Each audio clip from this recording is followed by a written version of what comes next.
आइए question number 4 देखेंगे। Topic का नाम है final account, chapter 18, TS Grewal class 11th की बुक में से। क्वेश्चन में हमसे पूछा गया है calculate the closing stock from the following details. Closing stock की कैलकुलेशन मांगी है। क्या क्या दे रखा है क्वेश्चन में दे रखा है opening stock 20,000, cash sale 60,000, purchases दे रखी है 70,000 और क्रेडिट सेल दे रखी है 40,000। अगर इस कैश को और क्रेडिट को परचेज वो दोनों का टोटल कर लूं तो भाई टोटल सेल आ जाएगी। पहली बात तो ये सब लोग ध्यान रखेंगे। दूसरी बात, रेट ऑफ जीपी दे रखा है, अगर सेल में से जीपी लेस कर दूं तो कॉस्ट ऑफ गुड्स सोल्ड आ जाएगा। तो आइए उसी वाले फॉर्मूले को यूज करेंगे। तो सबसे पहले हमें करना क्या है, टोटल सेल निकाल लेनी है भाई। टोटल सेल का फॉर्मूला क्या है, total sale is equals to cash sale plus credit sale. Total sale किसके बराबर है, कैश प्लस क्रेडिट के बराबर है। कैश की वैल्यू कितनी दे रखी है, कैश की वैल्यू दे रखी है 60,000 और भाई क्रेडिट की वैल्यू कितनी दे रखी है, क्रेडिट की वैल्यू दे रखी है 40,000। टोटल आ गया कितना, 1,00,000 रुपए। क्या, टोटल सेल। अब हमने एक फॉर्मूला और भी सीखा हुआ है, that gross profit is equals to net sale minus cost of goods sold. Word को शॉर्ट फॉर्म में लिख दिया है। फुल फॉर्म क्या है इसकी, सीओजीएस की फुल फॉर्म है कॉस्ट ऑफ गुड्स सोल्ड। तो सबसे पहले हमें जीपी का रेट भी दे रखा है क्वेश्चन में, नेट सेल की वैल्यू आ गई। तो थोड़ा सा हम इस फॉर्मूले में चेंज कर लेते हैं। अगर हम नेट सेल में से इस ग्रॉस प्रॉफिट को लेस कर दें तो भाई रिजल्टेंट जो है वो कॉस्ट ऑफ गुड्स सोल्ड आ जाएगा। फॉर्मूले में कुछ नहीं करा मैं, इस सीओजीएस को मैं बाहर ले गया, इसको यहां ले आया, ये प्लस का था ये माइनस का हो गया। ये net sale minus gross profit is equals to cost of goods sold. चलिए भाई आगे चलते हैं। अब हमें ग्रॉस प्रॉफिट दे रखा है क्वेश्चन में, कितना दे रखा है भाई ग्रॉस प्रॉफिट।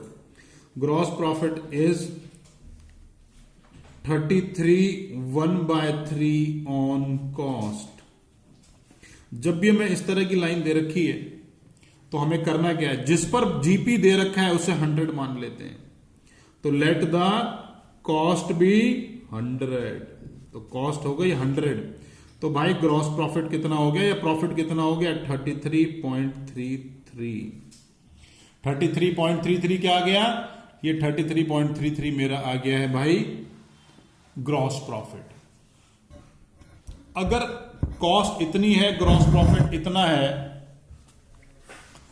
तो सेल कितनी हो जाएगी, सेल हो जाएगी इन दोनों को जोड़कर। Sale is equals to 100 plus 33, this is equals to 133.33। अब देखें क्वेश्चन में क्या दे रखा है, क्वेश्चन में सेल दे रखी है, तो सेल की वैल्यू क्या मानी है 133 on sale of 133.33, profit is 33.33। Profit कितना है भाई 33.33 ऑन सेल ऑफ 1 रुपी।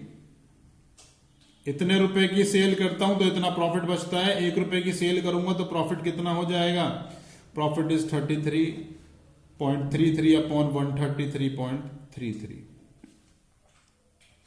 और अगर 1,00,000 रुपए की सेल करूंगा ऑन सेल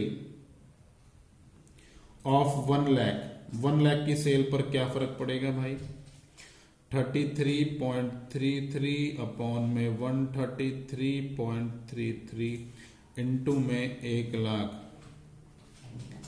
4 टाइम्स, इसको इससे काटा, ये आ गई वैल्यू 25,000 रुपए। ये वैल्यू कितनी आ गई, ये वैल्यू आ गई मेरी 25,000 रुपए। तो ये 25,000 क्या आ गया भाई मेरा, ये 25,000 मेरा प्रॉफिट आ गया।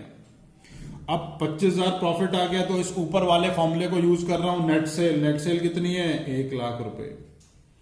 इसमें से मैंने ग्रॉस प्रॉफिट जो अभी मैंने निकाला 25,000 रुपए ये लेस कर दिया, तो भाई रिजल्टेंट क्या हो जाएगा? प्लीज सब लोग थोड़ा जोर से बोलेंगे, क्या हो जाएगा रिजल्टेंट? रिजल्टेंट हो जाएगा कॉस्ट ऑफ गुड्स सोल्ड। तो मेरा कॉस्ट ऑफ गुड्स सोल्ड आ गया 75,000। चलिए अब मुझे करना क्या है, मुझे एक फॉर्मूला और भी तो आता है कॉस्ट ऑफ गुड्स सोल्ड का। कौन से वाला?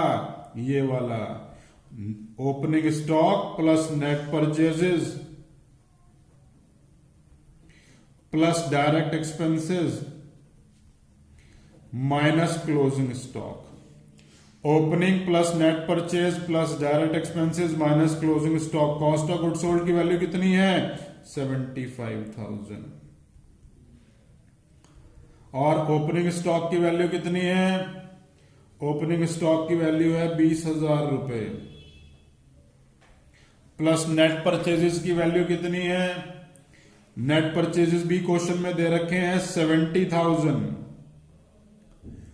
उसके बाद डायरेक्ट एक्सपेंसेस क्वेश्चन में नहीं दे रखे तो भाई जीरो मान लूंगा। तो फिर एक ही फिगर बच गई क्लोजिंग स्टॉक। क्लोजिंग स्टॉक मेरे पास है नहीं, तो इसकी जगह CS लिख दिया मैंने, क्लोजिंग स्टॉक लिख दिया। चलिए इन सबको प्लस माइनस कर लेता हूं, इसको वहां ले जाता हूं, इनको यहां ले आता हूं। इन दोनों को प्लस किया तो 90,000 आ गया closing stock. 90,000 70 plus 20 90 minus 75,000। Closing stock की वैल्यू आ गई 15,000। तो भाई फाइनली क्वेश्चन इसी तरीके से करना है। क्वेश्चन में कोई भी डाउट है तो नीचे कमेंट बॉक्स में कमेंट कर सकते हैं। वीडियो अच्छी लगे तो लाइक बटन जरूर प्रेस किया कीजिए, और अगर इस टॉपिक के ऊपर मेरा वीडियो लेक्चर नहीं देखा है तो प्लीज उसे जरूर देखिए। उसको देखने से ये सारे कॉन्सेप्ट हमेशा के लिए क्लियर हो जाएंगे।